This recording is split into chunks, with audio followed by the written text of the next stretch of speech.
I'm not ready for this. I talk too much, guys. I'm known for talking too much. How am I going to do this? God will provide. I don't know.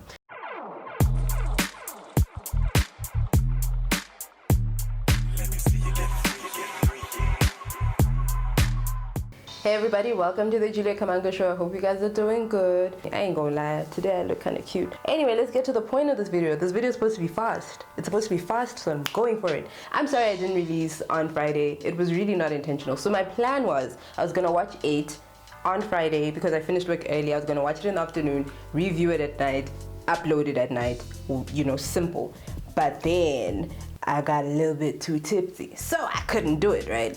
Couldn't pay attention to anything. I was like, this is a bad idea. Saturday ended up being more hectic than anticipated, and then I had to wait until 11 o'clock because I'm using Rain, and we just streamed it because I'm just like, fuck this download shit. So now I'm going to review 8 in 8 minutes, and I'm even going to time myself. That is how serious I am, okay? Okay guys, are you ready for this review? I'm gonna speak fast. This includes spoilers because obviously guys, I have to. I'm going into detail with this shit about how I feel about this movie. Okay, cool. Okay, so 8 is technically one of South Africa's horror films. It was actually released last year. I'm not too sure when it was made, but it was released last year somewhere.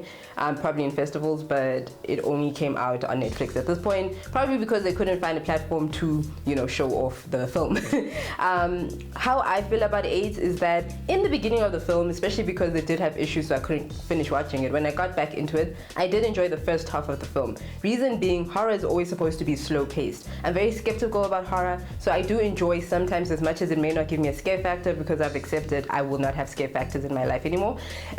I do enjoy the pace of the film and, you know, the enjoyment, the story behind it, even if it's not scary anymore, because girl has watched enough horrors. I'm just like, I know everything you're gonna do. I know the scare tactics. I know. When I see darkness, I know it's gonna be terrible.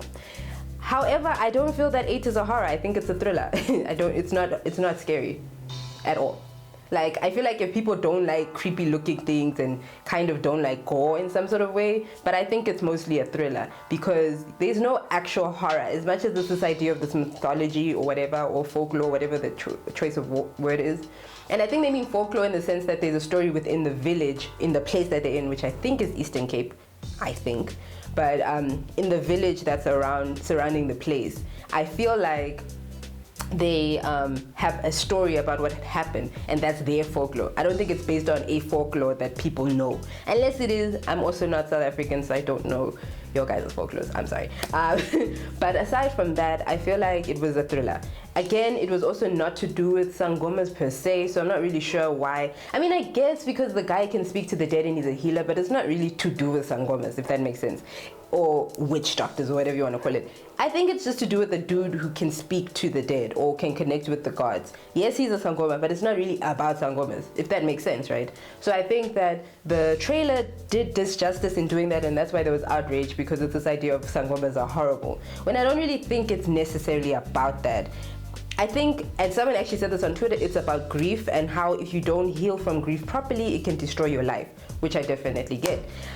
Also, the guy's name is Lazarus, but I mean, they made like a hint towards the fact that he's not actually Lazarus, because I think he was exchanged with the spirit because of that whole story of Lazarus in the Bible coming from the dead or some shit like that. So I think they used that idea to say he could bring people back from the dead. Instead of being a healer, he resurrected his daughter and was able to be Lazarus. I don't know. So I don't know if Lazarus came back from the dead or could bring people back from the dead or did both. I don't read the Bible. But anyway, the point is, I think obviously giving it the name Lazarus already tells you something. I already assumed he could bring people back from the dead or talk to the dead in some sort of way. He was connected to the dead. Aside from just the trailer saying it, I was like, okay, cool, the name gives it away. They like to, you know, do that. They like to name the main person, the thing of the whole film. Okay, so I'm okay with that. I just think that, and I'm gonna say this subtly, because it was written by a white person, I feel like the depth of what he could have done with this film were lost on him. And I'm sorry, like, the first part was great, the story was great, the build-up was great, but the story, like the thing, I don't know, the thing, man, it was gone. And I'm not saying that you don't know black people or you don't live, I don't know your life.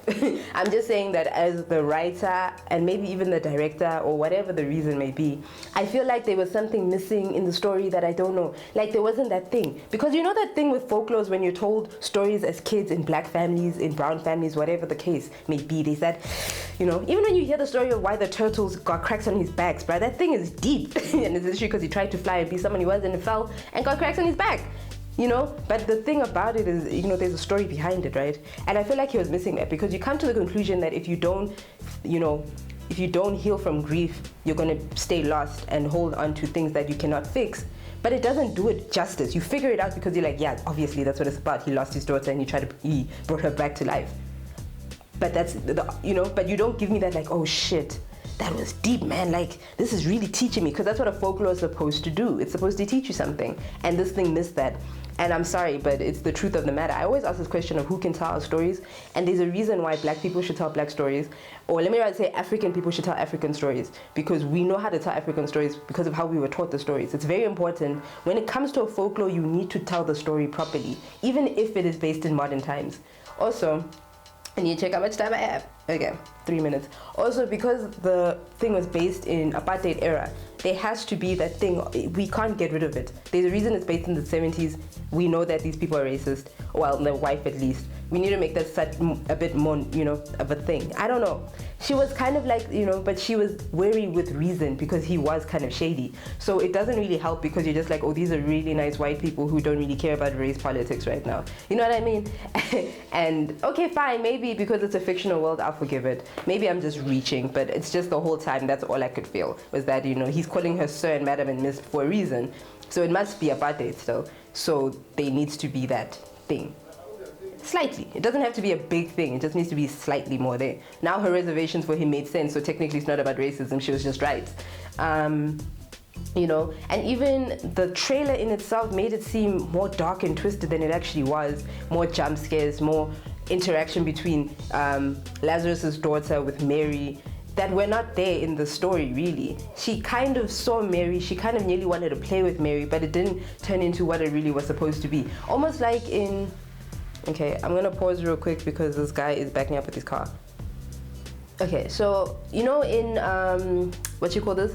American Horror Story season, I think it was 6, Roanoke Nightmare, that one, right? Remember the little girl was playing with that creepy thing we couldn't see? That is what it was supposed to do.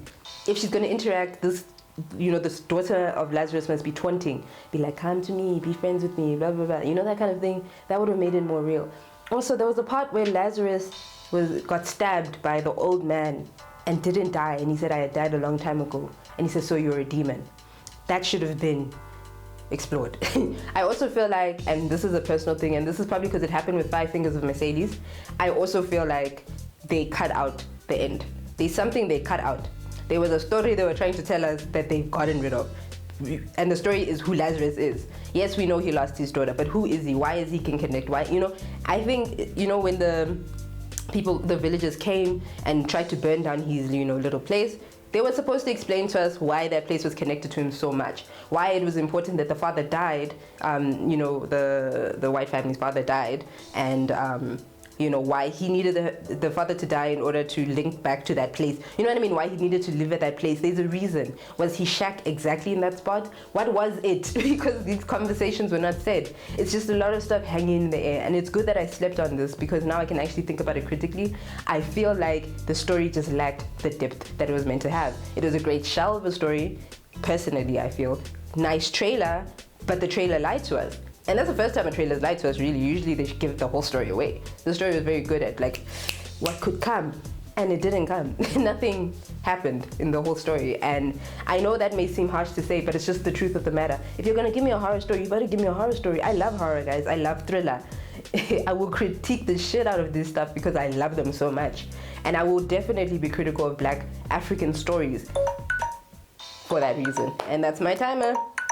That is my 8-minute review. I hope you enjoyed it. I would like to give the story a 5 out of 10. The reason I'm giving it 5 is because in the beginning it was good. I didn't get into cinematography and stuff because it's just about the story. Cinematography was good. There were editing choices that I did not like. I did not like that pink sky thing that they had. I didn't really understand it personally. Some of the editing was a bit questionable. Cinematography wise, though, I love the camera shots, I love the movements, I loved, you know, everything else about that. But I was okay with everything else, to be honest with you. Dialogue, everything was good. It's just the story disappointed me slightly, so that's why the other 5 is gone, because that's the most important part of the film, you know, the story. So I hope you enjoyed that, and let me know in the bottom, how did you take the film? If you like the film, you like the film, guys. Don't even feel bad. I'm just a person. It's not even that big of a deal. For real, if you like the film, you like the film. If Rotten Tomato likes the film, they like the film. I personally feel like you could have done a lot better if they just went and did it. I hope you enjoyed this. Come back and watch more. Watch my previous videos. Make sure you subscribe, like, switch on the notification bell so you know that I'm releasing a new video. I have 2 more videos for Film June, and then I am done. Wow. Okay, guys, goodbye.